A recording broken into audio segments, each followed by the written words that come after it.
നമസ്കാരം, എൻ്റെ പേര് ശാന്തി ശേഖർ. ഇന്ന് നമ്മൾ നോക്കാൻ പോകുന്നത് മാങ്ങ പച്ചടി. മധുരയിൽ ഫേമസ് ആണ്. എൻ്റെ അമ്മയുടെ റെസിപ്പിയാണിത്. അതൊന്ന് കണ്ടിട്ട് വരാം. ആദ്യം കട്ടിംഗ് മെത്തേഡ് എങ്ങനെയെന്നുള്ളത് ഞാൻ പറയാം. 3 മാങ്ങ സ്കിൻ പീൽ ചെയ്ത് വെച്ചിട്ടുണ്ട്.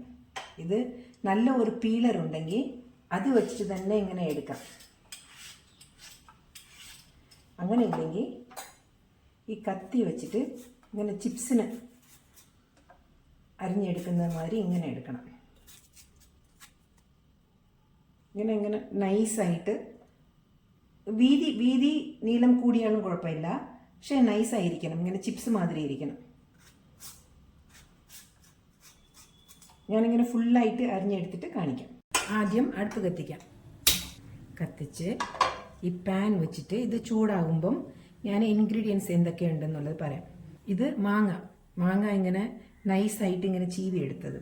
ഇത് കടുക്, ഉഴുന്നുപരിപ്പ്, വറ്റൽമുളക്, പച്ചമുളക്, കരിവേപ്പില, ആവശ്യത്തിന് മുളക് പൊടി, മഞ്ഞപ്പൊടി, എണ്ണ, ഉപ്പ്, പിന്നെ ശർക്കര ഇത് തികയത്തില്ല, കുറച്ചുകൂടെ വേണ്ടി വരും. ശർക്കര ടേസ്റ്റ് നോക്കിയിട്ട് നമ്മുടെ ഇഷ്ടം പോലെ കൂടുതലോ കുറച്ചോ ചേർക്കാം.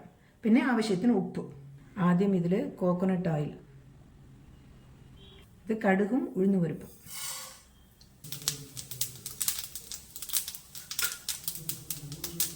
ഇതിൻ്റെ കൂടെ തന്നെ വറ്റൽമുളക് ഇടാം. പച്ചമുളകും കരിവേപ്പിലയും. ഇതിൽ മാങ്ങ ചേർക്കാം.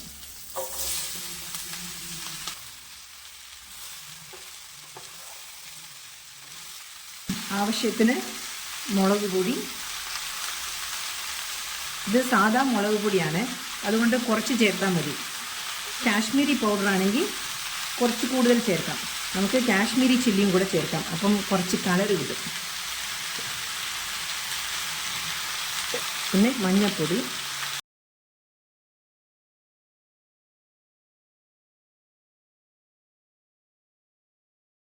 ഇതിലിപ്പം 1 ഗ്ലാസ് വെള്ളം ചേർക്കാം. ആവശ്യത്തിന് ഉപ്പും കൂടെ. മാങ്ങയിൽ പുളി ഉള്ളതുകൊണ്ട് ഉപ്പും ശർക്കരയും കുറച്ച് കൂടുതൽ വേണ്ടി വരും. ഇതിപ്പം അടച്ച് വെച്ചിട്ട് വേവിക്കാം.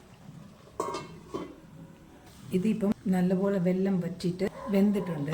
ഇത് നമ്മൾ അടച്ച് വെക്കുമ്പം അടുപ്പ് തീരെ കുറച്ച് വെച്ചിട്ട് അടച്ച് വെക്കണം, ഇല്ലെങ്കിൽ വെള്ളം പെട്ടെന്ന് വച്ചും മാങ്ങ വേഗത്തില്ല. അതുകൊണ്ട് ഇത് നല്ലപോലെ സൂപ്പറായിട്ട് കുക്കായിട്ടുണ്ട്. ഇതിങ്ങനെ വെച്ചാൽ ഇത് നല്ല ഉടഞ്ഞു കിട്ടും. ശർക്കര എൻ്റെ കയ്യിലുള്ളത് ശർക്കര മണ്ണൊന്നും ഇല്ലാത്തതാണ്, അതുകൊണ്ട് ഞാൻ ഇങ്ങനെ ഇടുന്നു. മണ്ണുള്ള ശർക്കരയാണെങ്കിൽ ഒന്ന് തിളപ്പിച്ചിട്ട് അരച്ചിട്ട് എടുക്കാം.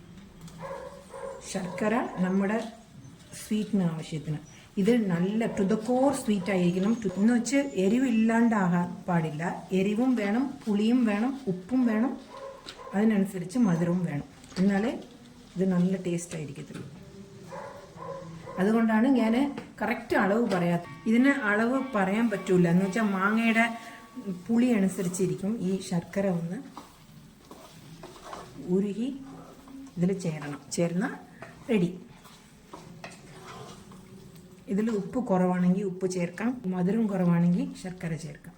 ഇതിൽ കായം വേണമെങ്കിൽ ചേർക്കാം. അത് ഒരുമാതിരി അച്ചാറിൻ്റെ ഒരു ഇതായി.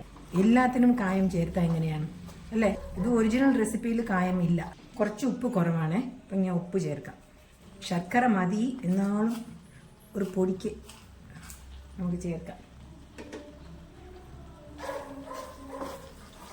ഈ ശർക്കര ഉരുകി മാങ്ങയുടെ കൂടെ ചേർന്ന് ഒന്ന് വേഗം വെന്ത് എണ്ണ ഞാൻ കുറച്ചാണ് ഒഴിച്ചത്. എണ്ണ കൂടുതൽ ഒഴിച്ചെങ്കിൽ എണ്ണ ഇങ്ങനെ തെളിഞ്ഞ് വരും. അടിപൊളി ടേസ്റ്റ്. ഞാൻ കുറച്ചുകൂടെ ശർക്കര ഇടാൻ പോണേ. ഇത് കറക്റ്റാ, ശർക്കര മതി, ഇത് മതി.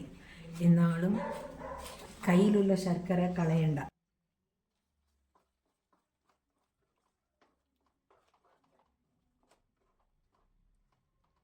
ഇത് അടച്ചിട്ടിട്ട് ഒരു 2 മിനിറ്റും കൂടെ വേവിക്കാം. ഇപ്പം 2 മിനിറ്റ് ആയിട്ടുണ്ട്. ഇത് നമുക്ക് ഓപ്പൺ ചെയ്ത്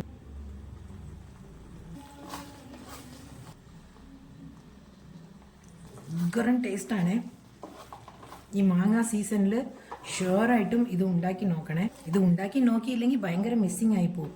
അത് ചപ്പാത്തി, റൈസ്, ഇഡ്ഡലി, ദോശ, എന്തിൻ്റെ കൂടെയും, ഉപ്പുമാവ്, എന്തിൻ്റെ കൂടെയും സൂപ്പർ കോമ്പിനേഷനാണ്.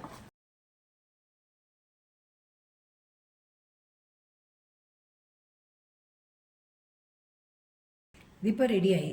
അടുപ്പ് ഓഫ് ചെയ്യും. ഇത് എൻ്റെ ഒരു ഫ്രണ്ടിന് കൊടുക്കാനായിട്ട് എടുക്കുകയാണ്.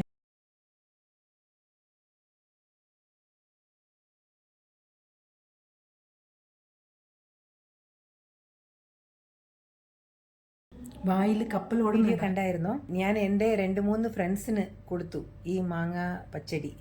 അവർക്കൊക്കെ ഭയങ്കര ഇഷ്ടപ്പെട്ടു. ഇത് ഒരാഴ്ച ആയാലും ചീത്തയായില്ല. എണ്ണ കുറവാണ് നമ്മൾ ഒഴിച്ചത്. ഈ മാങ്ങയുടെ പുളിയും ഉപ്പും മധുരവും എല്ലാം കൂടെ ചേരുമ്പം കുറച്ച് നാൾ കൂടെ ലൈഫ് ടൈം കൂടുതൽ വരും. ഞാൻ കൊടുത്ത ആൾക്കാരെല്ലാം ഭയങ്കര ഇഷ്ടപ്പെട്ടു. അവർ പറഞ്ഞു ലഞ്ചിന് മാത്രമല്ല ടിഫിനും ഇത് ഉഗ്രൻ ടേസ്റ്റാണ്. ഞാൻ എന്ത് ഫുഡ് കഴിച്ചാലും ഇത് കൂട്ടിയാണ് കഴിക്കുന്നതെന്നൊക്കെ പറഞ്ഞു.